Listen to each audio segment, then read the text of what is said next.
warahmatullahi wabarakatuh. Baik, kita lanjutkan pasal berikutnya, yaitu istiqomah. Kata ini sudah diserap dalam bahasa Indonesia dan alhamdulillah atas berkat perjuangan juga para ulama ya, banyak sekali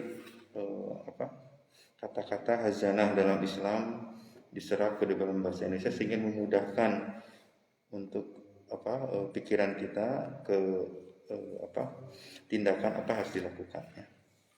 Termasuk ini istiqomah.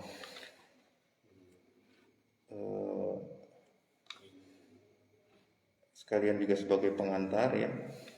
Tentu ini berawal dari kata qoma ya.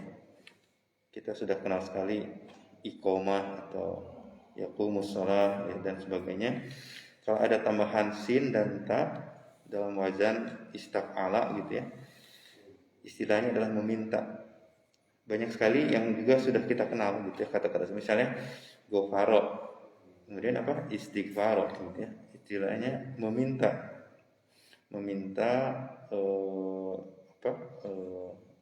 istighfar ya. Kemudian apalagi mungkin yang terkenal juga istikharah gitu ya. Istikharah kan meminta pilihan ya, khayar ikhtiar gitu ya. Ikhtiar adalah meminta mencoba mencari pilihan. Jadi namanya pilihan itu adalah dari 2 atau 3 pilihan yang baik. Kalau misalnya ada yang bagus sama yang jelek, itu bukan meminta pilihan, sebenarnya udah jelas tinggalkan saja. Tapi misalnya ini ada satu bagus, satu lebih bagus lagi, tapi kita nggak tahu mana yang lebih bagus gitu ya. Nah, itu namanya istikhar. Jadi kalau meminta pilihan yang bagus dan jelek tidak usah beristikhar, itu udah pasti harus kita tinggalkan ya. Tapi misalnya ada 2 yang bagus, istilahnya setiap hari kita adalah mencari optimasi sebetulnya karena pilihannya banyak. Hari ini apakah tilawah Quran ataukah sholat sunat misalnya ya. Nah, banyak pilihan di setiap saat kita karena dalam satu hari ya pilihannya sangat banyak sekali. Nah, di sini diawali dengan ayat kalau ta'ala a'udzubillahi fastaqim kama umirta, tetap luruslah engkau sebagaimana diperintahkan kepadamu. Berikutnya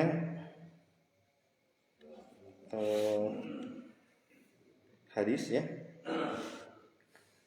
Abu Amr Sufyan bin Abdullah berkata, ya Rasulullah, ajarkan kepada saya kalimat yang menyimpulkan pengertian Islam. Kayak gini lah, kita datang ke seseorang minta satu kalimat aja, nggak usah apa-apa, tapi merangkum seluruh pengertian Islam gitu ya.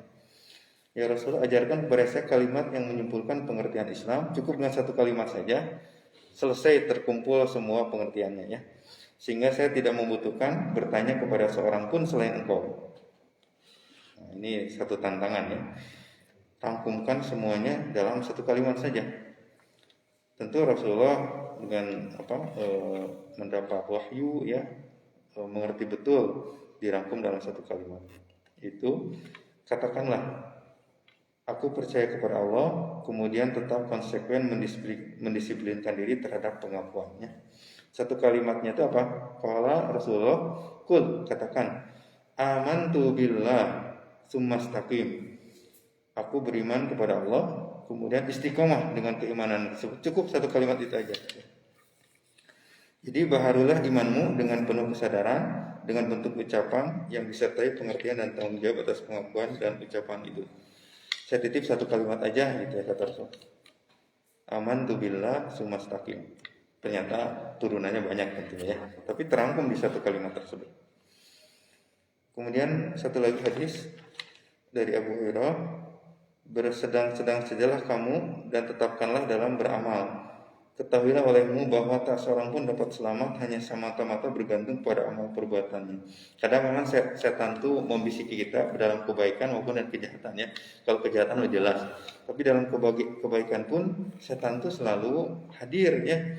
Misalkan gini, lagi ibadah enak-enak ya, wah kayaknya ibadah kamu itu membawa kepada surga gitu ya. Padahal di sini disebutkan, kalau kamu paham ya, olehmu bahwa tak seorang pun dapat selamat hanya semata-mata bergantung pada amal perbuatan. Perbuatan kita tuh nggak cukup sebetulnya untuk membeli surga gitu istilahnya. Sahabat bertanya, Tidak juga engkau ya Rasulullah, jawab Nabi, tidak pula saya, kecuali jika Allah meliputi saya dengan rahmat dan karunia. Ini sempat hadis yang terkenal ya, terkait dengan seseorang masuk surga atau enggaknya. Pengertian hadis ini adalah supaya kita tidak berlebihan dalam beramal, karena apa yang telah dicontohkan oleh Rasulullah SAW. Jadi contoh terbaik kita Rasulullah ya, karena pernah ada yang waktu itu menantang, kayaknya amalan Rasulullah ada tiga pemuda ya, amalan Rasulullah segitu-gitu aja.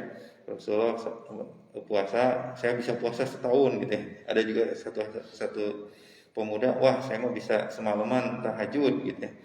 Ada satu lagi, wah saya mah bisa tidak perlu menikah gitu ya. Tapi Rasulullah menyatakan ini adalah amalan terbaik saya gitu ya. Rasulullah contoh terbaik kita. Bagaimana Rasulullah bisa seimbang, balance ya dalam melakukan hal itu. Sebab yang penting bukan banyaknya, tetapi tepat dan ikhlasnya, di samping itu tetap diamalkan terus menerus. Demikian yang bisa saya sampaikan. Assalamualaikum warahmatullahi wabarakatuh.